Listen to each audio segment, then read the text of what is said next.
अवधूत चिंतन श्री गुरुदेव दत्त श्री स्वामी समर्थ श्री स्वामी चतसारामृत अध्याय 10 श्री गणेशाय नमः. गाठी होते पूर्व पुण्य म्हणून पावली नरजन्म याचे सार्थक उत्तमा करणे उचिता आपण येसा मनी करुणी विचार आरंभिले स्वामी चरित्र ते सेवटासी नेणार स्वामी समर्थ आस्ती पै हावेरी नामग्रामी यजुर्वेदा गृहस्थाश्रमी बाळापनामे द्विज कोणी राहत होते आनंदे असंपत्ती आणि संतती अनुकूल सर्व तयापरती सावकाळी सरापे करते जनवागती प्रतितीच 30 वर्षाचे वय झाले संसारातले उबगले सद्गुरु सेवेचे दिवस आले मती पालटली तयाचे जरी संसारी वर्तांती तरी मनी नाही शांती योग्य सद्गुरु आपणाप्रती खोटे आता भेटेल पंचपक्वान सुवर्ण ताटी भरून आपणापुढे येते पाहून या स्वप्नी यष्टी गोष्टी उल्हासले मान सत्का केला निरा सोडावे सर्व गिरधारा मायापासून वेक्षास्त्र तोडावा सोलापुरी काम आमासीस ऐसे सांगून सर्वत्रास निघाल सद्गुरु शोधाशी घरदार सोडले मुरगोडी मल्हार ग्राम प्रख्यात तेथे आले फिरत फिरत तेथे चिदंबर दीक्षिता महापुरुष जन्मले मोरगोडी मल्हार दीक्षित वेदशास्त्री परागत धर्मकर्मी सदारथ ईश्वरभक्त तैशाची तर परी तया नाही संतती म्हणून अवधूगंजी ती मग शिवराधना करते कामनाची ती धरुणी 12 वर्षे अनुष्ठान केले शंकराशे पूजन सदाशिव प्रसन्न होणं वरदे ती तयाशी तुझी भक्ती पाहून संतोष झाले माझे मन मीच तुझा पुत्र होईना वरवासा पूर्ण असावा एकूण या वारसे आनंदले मानसे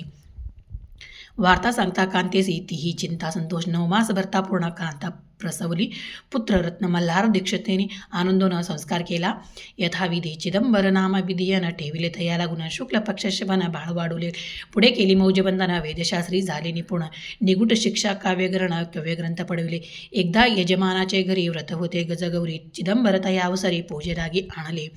प्राणप्रतिष्ठा मंत्रमता गजाशी प्राण येऊन तत्वा चालू लागला हे पाता विस्मित झाले यजमान येशा अपार येशे लीला अपरा ताकविता चिदम प्रत्येक जोका शंकर जगदुत्तारा उतरले असो पुढे प्रौढोपेने यज्ञ केला दीक्षाने सर्व सामग्री मिळवून द्रव्य बहुत खर्चिले तया समी एके दिनी ब्राह्मण बसले भोजने तूप गेले सरुणी दीक्षते समजले जले भरले होते घट तविशी तयाशी लाविता अमृत हस्त ते घृत झाले समजता आश्चर्य करते सर्वजण तेव्हा पुणे शहरामाजी पेशे होते रावबाजी एके समी ते सहजे दर्शनार्थ पाहतले अन्यायाने राज्य करतात दुसऱ्यांचे द्रव्यार्थ यामुळे जण झाले त्रस दाद्य त्याची लागेना तयानी हे ऐकून मुरगोडे आले धावून म्हणती दीक्षिताचे सांगून दादा आपली लावावी राव असे वृत्तांत कर्णोकर्णी झाला सुद्धा म्हणती जे सांगतील दीक्षित ते अमान्य करविना मग दीक्षिताशी निरोप पाठला आम्ही तो दर्शनाला परी आपण आम्हाला त्वरित निरोप देजे ऐसे सांगता दीक्षिताप्रती तयावेळी काय बोलती आता पालटली तुझी मती त्वरित मागशी निरोप कोपला तुझवर ईश्वर जाईल लक्ष्मी सर्वची ठेवणी दारात निरोप तुझला दिला असे सिद्ध वाक्य सत्य झाले रावबशी राज्य गेले ब्रह्मऋत्री आले परतंत्र जन्मावर एके दिवशी एके समी अक्कलकोटी दीक्षितांच्या निघाल गोष्टी तेव्हा बोलले स्वामी येते आम्ही येते जाणीतो यज्ञ समारंभाची अवसरी आम्ही होतो त्याच घरी तूप वाढवण्याची कामगिरी आम्हाकडे होती महासिद्ध दीक्षित त्याचे वर्णे अल्पमृत